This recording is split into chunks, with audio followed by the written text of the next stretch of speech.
전 세계적인 물가 상승이 이어지는 가운데 싱가포르도 약 14년 만에 가장 높은 물가 상승률을 기록하고 있습니다. 특히 주택 임대료도 가파르게 오르면서 주로 월세로 사는 한인 유학생 등의 부담도 커지고 있다고 하는데요. 이 현지 소식을 정희경 리포터가 전해드립니다.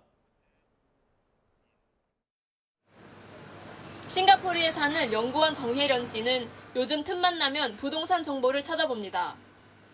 최근 살던 곳의 임대료가 크게 올라 새로운 집을 알아보기 위해서입니다.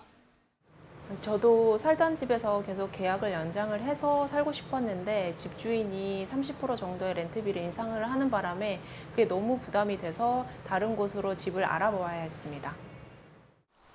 코로나19와 우크라이나 사태 등으로 14년 만에 최고 물가 상승률을 기록한 싱가포르.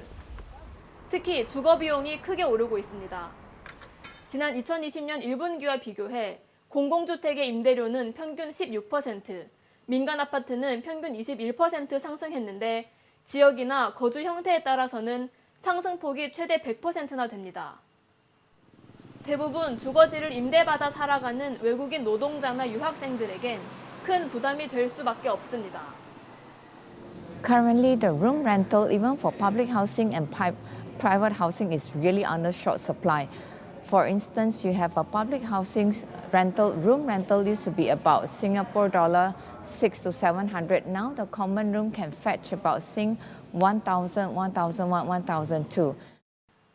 부동산 임대료 상승 원인에는 코로나19에 따른 주택 공급 부족과 수요 증가가 꼽힙니다.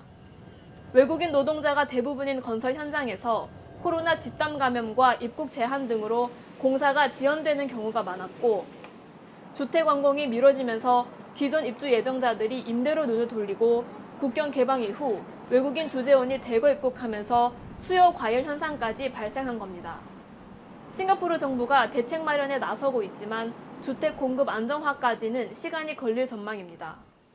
싱가포르 정부는 향후 5년 동안 10만 채에 달하는 공공주택을 짓겠다고 발표를 했습니다.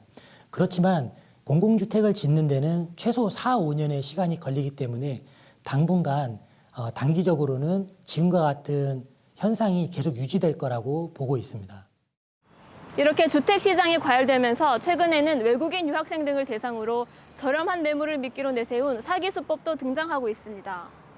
때문에 전문가들은 계약을 진행할 때 되도록 공식 공인중개사를 통하고 등기상 집주인의 실명과 신분증의 실명을 반드시 대조할 것을 조언하고 있습니다. 싱가포르에서 YTN 월드 정희영입니다.